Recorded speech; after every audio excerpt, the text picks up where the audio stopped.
I've kind of been caught in a lie. And it was kind of a good intentioned lie, you know, like when you hear about Santa Claus or the Easter Bunny or Tooth Fairy or, you know, that the world is round.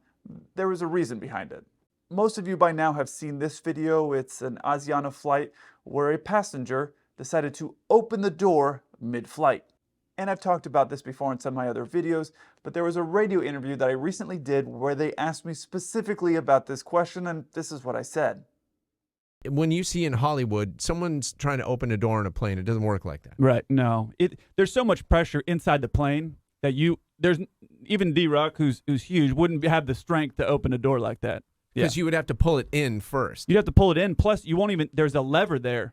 So that's got to unlock the door. So there's so much pressure on there. If you walk onto a plane, when you walk through, you'll see these big holes around these doors. So there's all these locks that are in place there. Yeah, it's like a vault. It's like a vault door. Yeah. Exactly. So even if you unlocked it, the internal pressure of that plane pushing out would prevent anybody you from wouldn't even pulling be it. able to do the unlocking part. You wouldn't even be able to get that thing over. Wow. There's so much pressure that's in there. Yeah. Oh, that's a relief. That obviously didn't age very well, and I guess since somebody was stupid enough to open a plane door in the middle of flight, I'm going to tell you how and why they were able to do it and why the oxygen mask never fell down. As you've seen in Hollywood movies, when doors open, typically papers go flying everywhere, which seems like a mandatory thing they put in every movie that involves an airplane. And the other thing that you usually see is this, where the oxygen masks actually fall out from above. First, the reason why I never talked about this is because I didn't want to give any additional information to the people out there who have bad intentions. I know 98% of the people who watch these videos watch them because they want to learn about aviation and airplanes and things like that. There are some people that could get information from me that they could use to put people's lives at risk, like this idiot on the Asiana flight. Obviously, I was wrong. People are stupid enough to do this. To clarify, when your plane is in cruise, you would not be able to open that door. That's because the pressure inside the plane pushing outward is what keeps your body feeling like it's at a certain elevation. For example, you'll feel your ears popping when the plane is going up and when the plane is going down. That's the plane pressurizing itself. As it pressurizes itself, it keeps the oxygen and everything being forced into the plane, and it makes your body feel like it's at a certain elevation. You know, if you go up a mountain road or down a mountain road driving, you'll feel your ears pop. It's the same thing, it's just happening at a faster rate. So in a scenario where you'd be flying from New York and you're headed out to LA, you're gonna feel your ears popping. But let's say you were in New York and you were headed out to LA, and then you had to divert your aircraft and go land in somewhere like Denver, which is at like 5,000, 5,500 foot elevation. Your ears are going to pop a lot less, and that's because typical commercial aircrafts usually have you around 6 to 7, maybe 8,000 foot of elevation that what your body feels like it's at.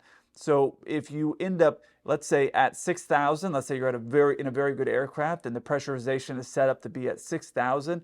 If you were to land at an airport at 6,000, you wouldn't feel anything because you're pressurized at 6,000. And when you land, you're at 6,000, so you're not going to feel any difference. But if you're at a plane, let's say that's pressurized at 8,000 and you leave from sea level in New York, you go to 8,000, your body, your ears, and everything are going to feel that pressurization up through 8,000. And then as you get ready to land in LA again, the pressurization is going to have to come back down to sea level until you're going to feel that ear popping and all those sensations as you come back and land again. So that ear popping lets you know that pressurization is happening in the plane. If you were to have a rapid depressurization, your ears would pop because they'd be going from the pressurization of that aircraft, 8,000 feet. Let's say there was a big hole in the side of the plane for whatever reason. Now you're going to go to the pressurization of outside. So let's say 30,000 feet. So you're going to feel 8,000 feet to 30,000 feet in a split second. You're going to notice it. But the plane has to depressurize because despite what the people on TikTok will tell you, the airlines do not want to kill you. Airlines are trying to kill you. So it wouldn't really serve any purpose to have the plane pressurized, obviously, when you're landing, because you're landing in order to get everybody off the plane, you're going to have to change your pressurization anyways. So you might as well do it gradually. So that's why you feel your ears popping as you're going up, and then you're fine as you get your ears to level out at that elevation that your body's feeling, 8,000 feet, let's say.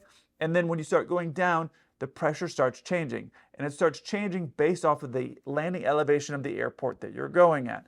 So if you're going back down to sea level, they will slowly reduce and change the pressure so it feels like you're going to be at sea level, which explains why the oxygen masks in the video didn't drop down like you typically see in the movies. Now, different planes and manufacturers are different as far as when they make those oxygen masks come down, but we'll use 10,000 feet as kind of a general rule of thumb. At 10,000 feet of cabin pressure, that's when the oxygen mask will fall down.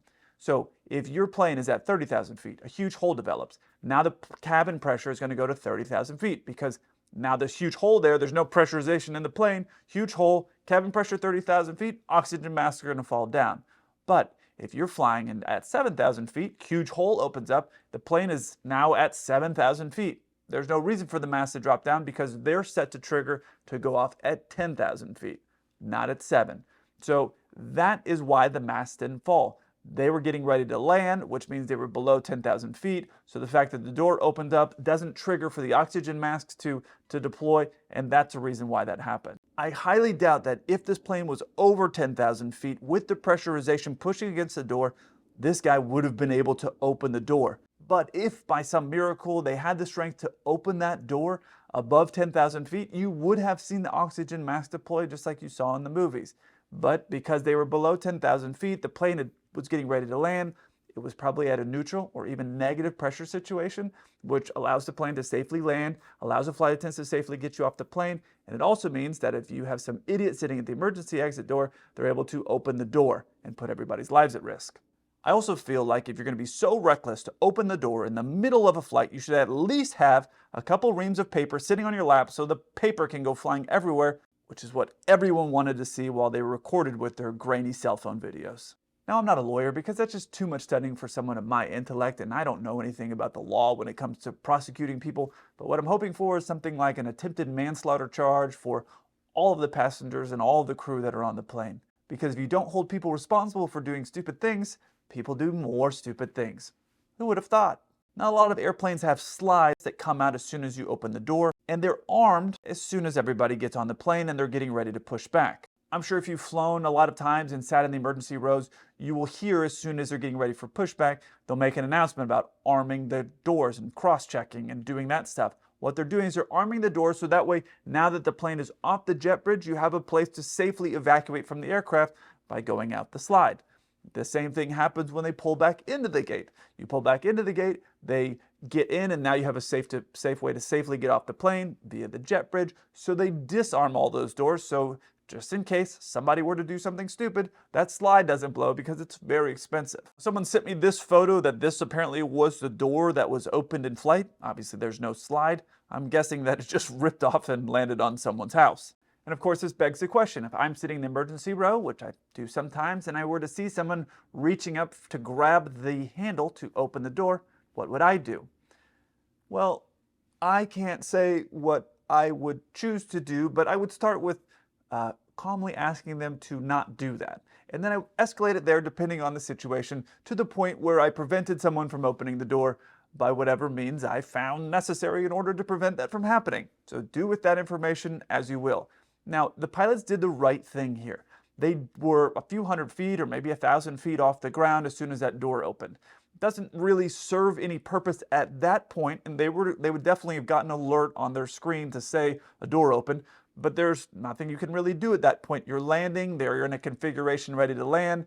The plane is depressurized at that point, so not going to be a big deal. Going back up in the air isn't going to solve or improve anything. Everything was working fine because, as you saw, that door was behind the engines. So that slide or whatever it was wouldn't have impacted them. That would have probably ripped off and landed somewhere. So they did the right thing and they landed the plane safely. So, it's not really a massive deal. If you had somebody that were to do that on landing and that slide were to get sucked into the engine, you might still land because you're all set up to land. Why go back up in the air with just one engine? As you've seen, planes can fly fine on just one engine, but there's no reason to do it when you're set up and getting ready to land. Plus, with all the wind and everything that's going on, you're not going to be able to safely get someone back there from the crew to go back and close that door, and it's not going to really do you much good anyways because you're getting ready to land.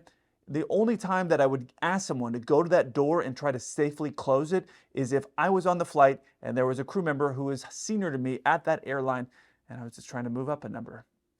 That's a joke. Don't do that. I look forward to hearing from you. Until then, keep the blue side up.